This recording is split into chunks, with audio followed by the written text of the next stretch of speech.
Assalamualaikum warahmatullahi wabarakatuh. Izin memperkenalkan diri, nama saya Dian Lukitasari dari 12 IPA 2. Di video kali ini, saya akan mempresentasikan materi biologi, yaitu tentang bioteknologi. Yang pertama, pengertian bioteknologi. Bioteknologi berasal dari istilah Latin yaitu bio atau hidup, teknos artinya teknologi atau sama dengan penerapan, dan logos yaitu ilmu. Jadi, bioteknologi adalah ilmu yang menerapkan prinsip-prinsip biologi atau pemanfaatan prinsip-prinsip dan kerekayasaan terhadap organisme, sistem, atau proses biologi untuk menghasilkan atau meningkatkan potensi organisme maupun menghasilkan produk dan jasa bagi kepentingan hidup manusia. Lalu yang kedua, terdapat manfaatnya, yaitu meningkatkan nilai bahan mentah dengan memanfaatkan kemampuan mikroorganisme atau bagian-bagiannya seperti bakteri dan kapang. Selain itu juga bioteknologi memanfaatkan sel tumbuhan dan hewan yang dibiarkan sebagai bahan dasar berbagai proses industri. Lalu ada ilmu-ilmu yang digunakan dalam bioteknologi. Itu yang pertama ada mikrobiologi, merupakan cabang biologi yang mempelajari tentang mikroba atau jasad renik. Lalu yang kedua, biologi sel, merupakan cabang biologi yang mempelajari sel seperti sifat-sifat dan struktur sel. Lalu yang ketiga, terdapat genetika, merupakan cabang biologi yang mempelajari pewarisan sifat-sifat genetik makhluk hidup dari satu generasi ke generasi berikutnya. Lalu yang keempat terakhir yaitu biokimia, merupakan cabang ilmu kimia yang mempelajari makhluk hidup dari aspek kimianya. Kemudian yang selanjutnya ada sejarah bioteknologi.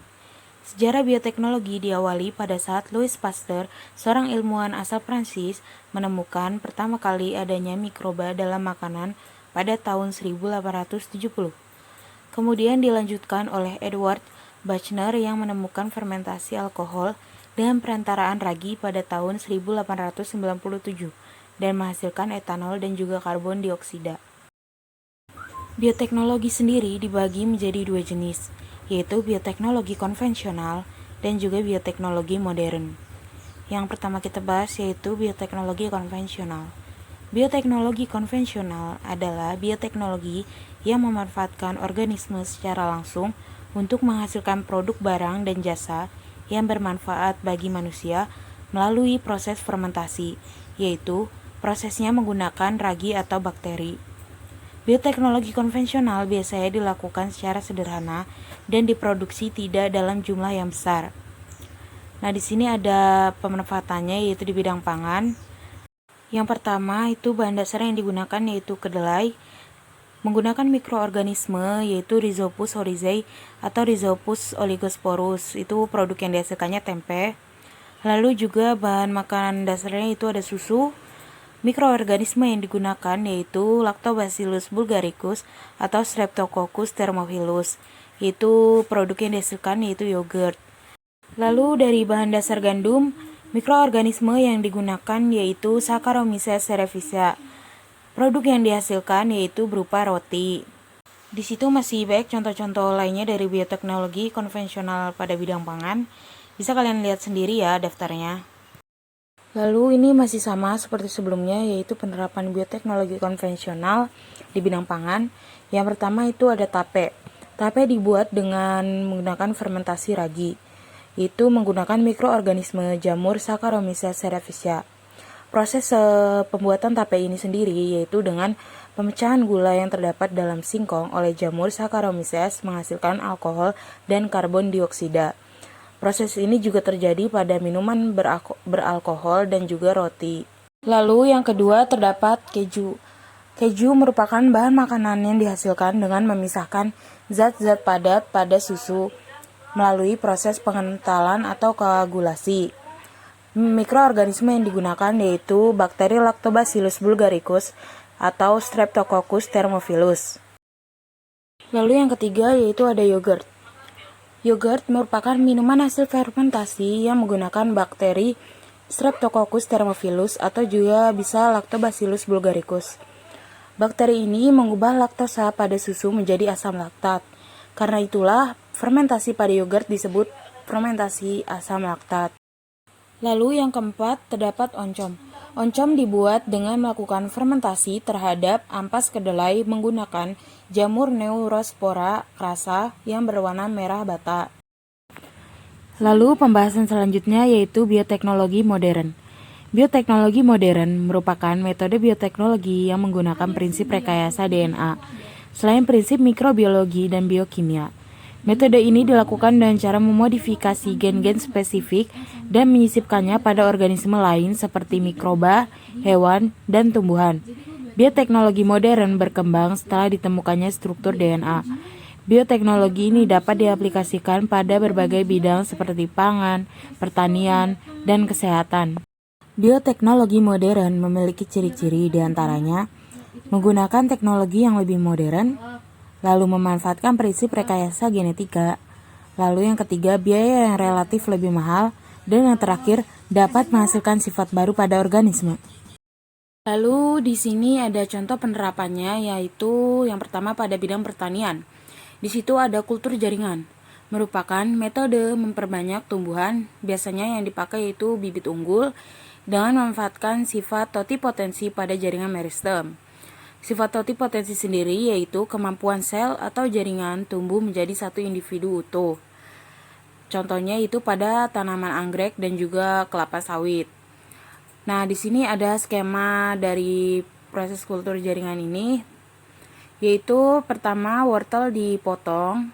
Setelah dipotong, ambil bagian selnya, kemudian dimasukkan ke dalam wadah steril, lalu ditumbuk hingga halus, lalu dipindahkan ke medium pertumbuhan, tunggu hingga tumbuh akar.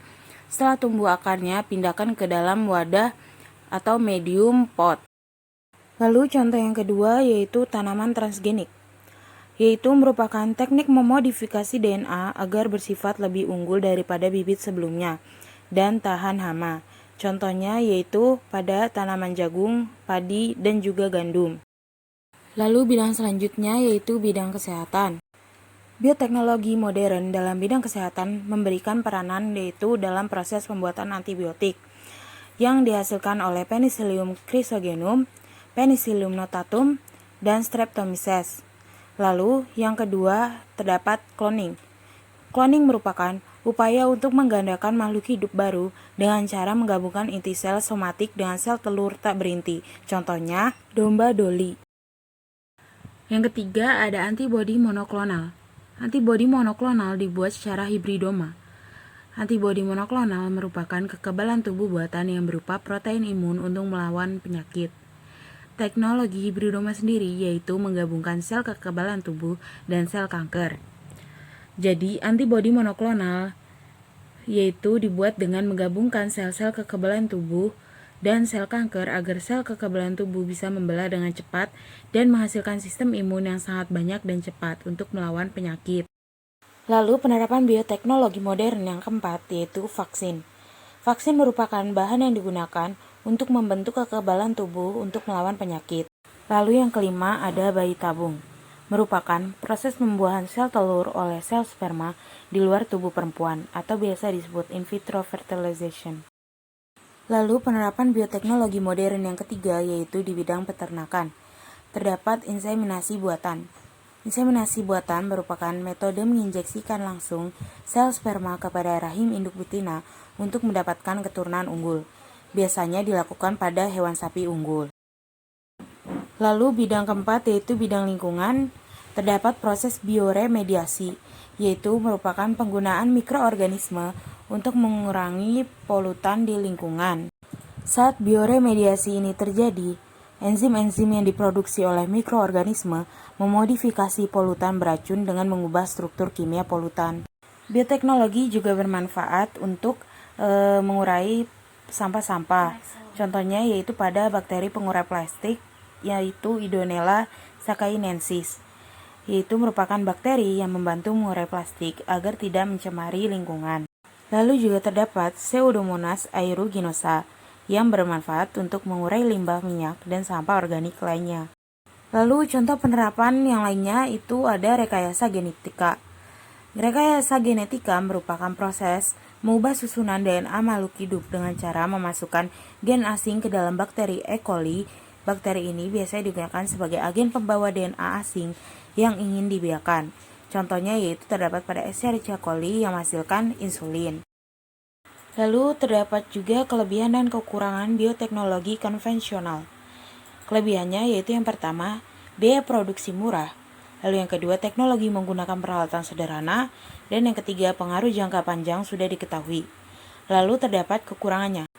Yang pertama, bioteknologi konvensional memerlukan waktu relatif lama. Lalu, reproduksi dalam skala kecil. Yang ketiga, perbaikan genetik tidak terarah. Lalu yang terakhir, hasil tidak dapat diperkirakan sebelumnya. Lalu terdapat juga kelebihan dan kekurangan bioteknologi modern. Yang pertama kelebihannya yaitu hasil dapat diperhitungkan. Yang kedua, perbaikan genetik dapat dilakukan secara terarah. Yang ketiga, menghasilkan individu dengan sifat baru atau tidak sama dengan sifat alaminya. Lalu yang keempat, meminimalisir pencemaran. Terdapat juga kekurangannya, yaitu pertama, biaya produksinya mahal. Lalu yang kedua, menyebabkan degradasi atau penurunan gen jenis lokal. Hal ini diakibatkan karena banyaknya gen-gen unggul sehingga mengakibatkan gen jenis lokal terlupakan, sehingga menyebabkan terganggunya ekosistem. Lalu yang terakhir yaitu memerlukan teknologi yang canggih. Sekian video dari saya, kurang lebihnya mohon maaf. Wassalamualaikum warahmatullahi wabarakatuh.